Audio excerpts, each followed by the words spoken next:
Con el establecimiento del virreinato, aparecieron nuevos espacios como las plazas, alamedas y solares, que sirvieron de escenario para juegos de rondas, cantos, muñecas, trompos, yoyós, piñatas, cometas, caballos de madera y demás juegos y juguetes. El Inca Garcilaso cuenta que los juegos de pelota fueron los más populares en los inicios de la colonia.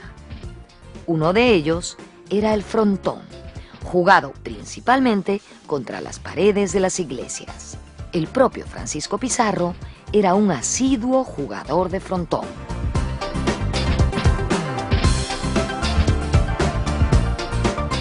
Diferentes juegos de pelota. Está el frontón, que se jugaba con una paleta, que Francisco Pizarro era un gran aficionado a ese juego. Se jugaba primero en los atrios de las iglesias que se estaban construyendo en esta Nueva Lima o en los tapiales prehispánicos. Pizarro apostaba mucho y perdía y nunca pagaba su deuda, es lo que cuenta Garcilaso. Después está el juego de bolas, lo que ahora es el bowling, con palitroques y con pelotas, y que también era uno de los juegos más populares. Y después hay otro juego que después va a ser, que se llama, en dialecto toscano se le va a conocer como bochas.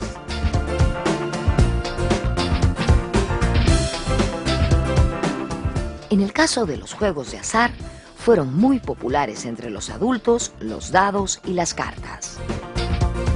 Avanzado el siglo XVIII, el obispo de Trujillo, Baltasar Martínez de Compañón, recorrió el territorio de su diócesis llevando con él a un grupo de pintores que ilustraron toda la flora, fauna y costumbres que encontraron a su paso. En las acuarelas de Martínez Compañón se aprecian personas jugando choloques, tres en raya, trompo y varios otros entretenimientos.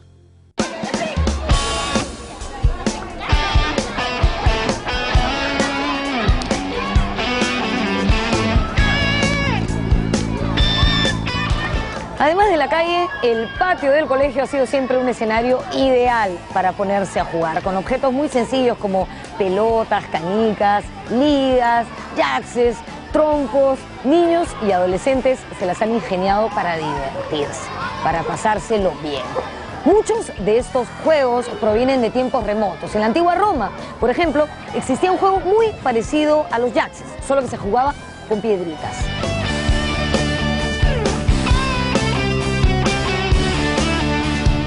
El trompo es un juego que existe en nuestro país desde hace muchísimo tiempo. En la época de la colonia, Baltasar Martínez de Compañón ilustra un trompo en la zona norte del Perú. E incluso el cronista Felipe Guamán Poma de Ayala dibuja a un niño jugando con una especie de trompo. Ya en el siglo XX, el famoso cuento El trompo de José Díez Canseco relata la historia de una competencia de trompo entre chicos de barrio. Lamentablemente, muchos de estos juegos han perdido vigencia. Ahora los juegos son más individuales y requieren menor esfuerzo físico, menor destreza motora. Sería bueno comenzar a recuperar estos juegos, no solamente porque son parte de nuestra herencia cultural, sino porque nos permiten compartir, a diferencia de estar pegados en una maquinita.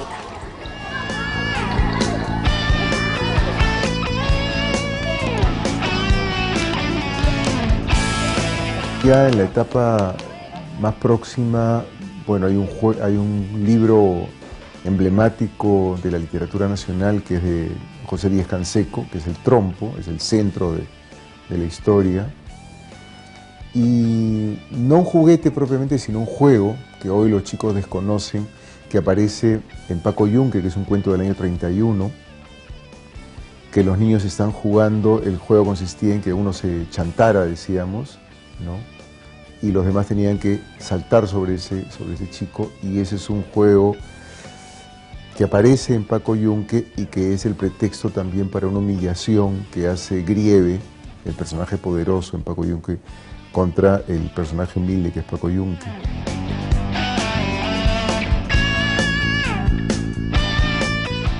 En su novela Los ríos profundos, José María Arguedas menciona al trompo como uno de los juegos preferidos por los niños de la sierra. Zumbayo, zumbayo, repetí muchas veces el nombre mientras oía el zumbido del trompo.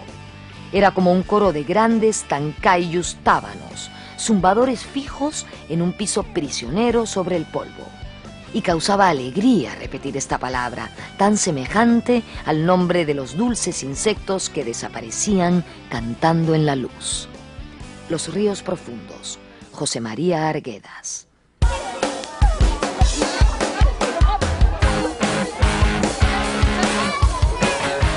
En 1762, el filósofo suizo Jean-Jacques Rousseau, en su obra Emilio o de la Educación, planteó una nueva visión de la niñez y su importancia en la familia y en la sociedad.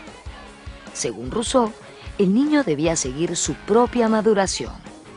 Aquí entraba a tallar el rol del juego.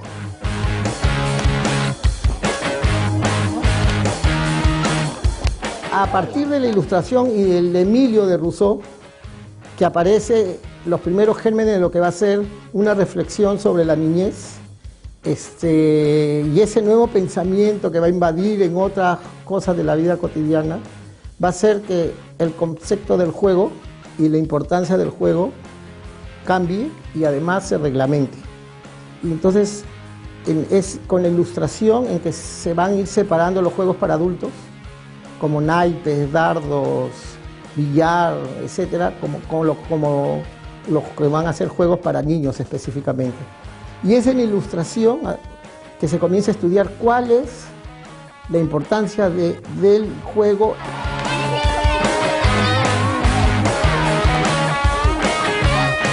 De esta manera, la creencia según la cual el niño era un adulto en pequeño comenzó a desaparecer. En este cambio de visión jugó papel fundamental la educación.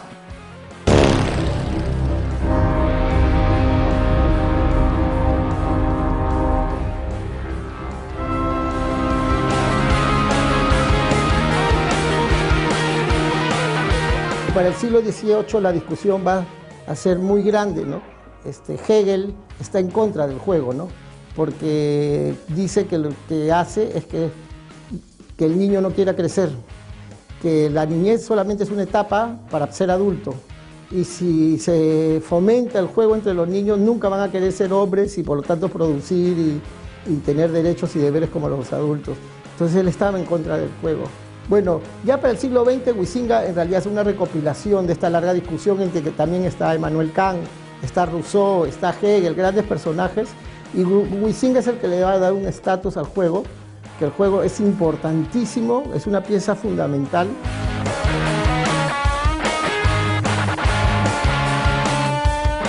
Para Huizinga, el juego sirve para crear normas, descargar energías, sociabilizar y desarrollar habilidades psicomotrices.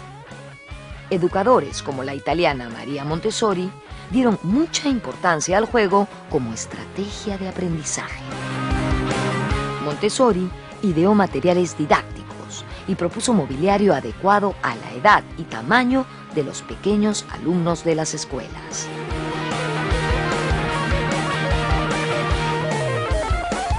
Durante mucho tiempo el juego fue considerado como un enemigo de la educación porque el niño debía ser conducido a la adultez, ¿no? En la educación tradicional era eso, el niño tenía que ser muy parecido al adulto e imitar lo que hacía el adulto.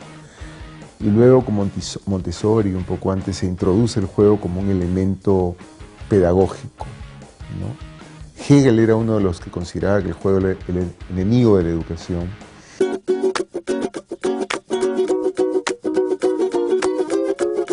Hoy, en pleno siglo XXI, la interrelación entre el juego y la educación es fundamental.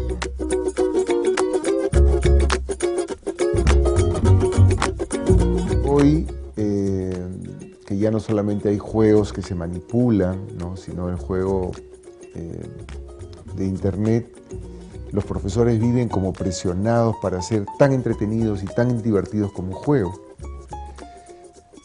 Cuando se habla del juego de la educación no es el juego del recreo, la libertad absoluta, que es uno de los planteos del juego, sino es una libertad conducida, administrada por un adulto que es el docente.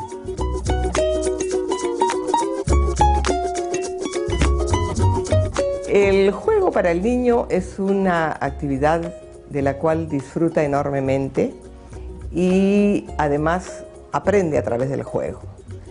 Para todos los niños el jugar es inherente a su naturaleza y por lo tanto los niños ejercitan sus sentidos y sus movimientos a través del juego, pero aprenden también.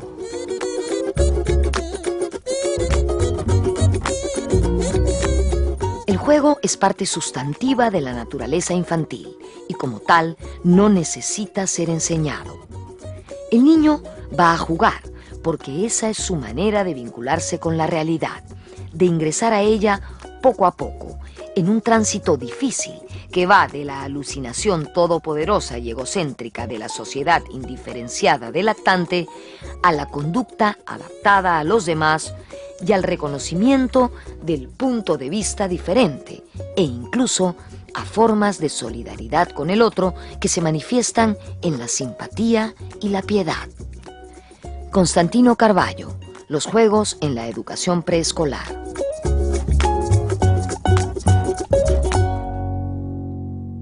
La revolución industrial surgida en Gran Bretaña trajo grandes innovaciones tecnológicas.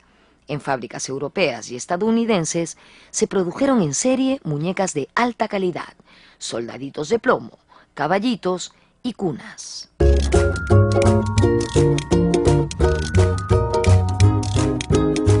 Antes los juguetes eran con objetos muy sencillos, las cometas, palos, arcilla, huesos, madera, etcétera, que hasta ahora han quedado en los juegos populares, ¿no? Como el trompo, etcétera. Pero en Alemania y después en Inglaterra se crean industrias específicamente para fabricar juguetes. Entonces ahí nace la industria del juguete, que hoy en día es una industria mundial.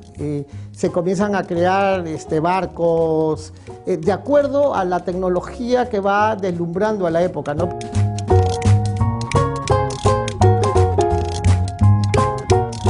Con el paso de los años, se instalaron en el Perú casas comerciales importadoras de juguetes, como por ejemplo Oeshle, Montori y Hobby Center. De esta forma, a inicios del siglo XX, convivían en plazas, calles, parques y escuelas de nuestro país trompos, patinetes, bicicletas, ligas, fútbol, pega, yaxes, es decir, juegos y juguetes modernos junto a los tradicionales de siempre. Poco tiempo después de su terrible derrota en la Segunda Guerra Mundial, Japón empezó su recuperación económica. Fábricas de autos, artefactos eléctricos y de juguetes de ese país exportaban sus productos a diversos mercados mundiales.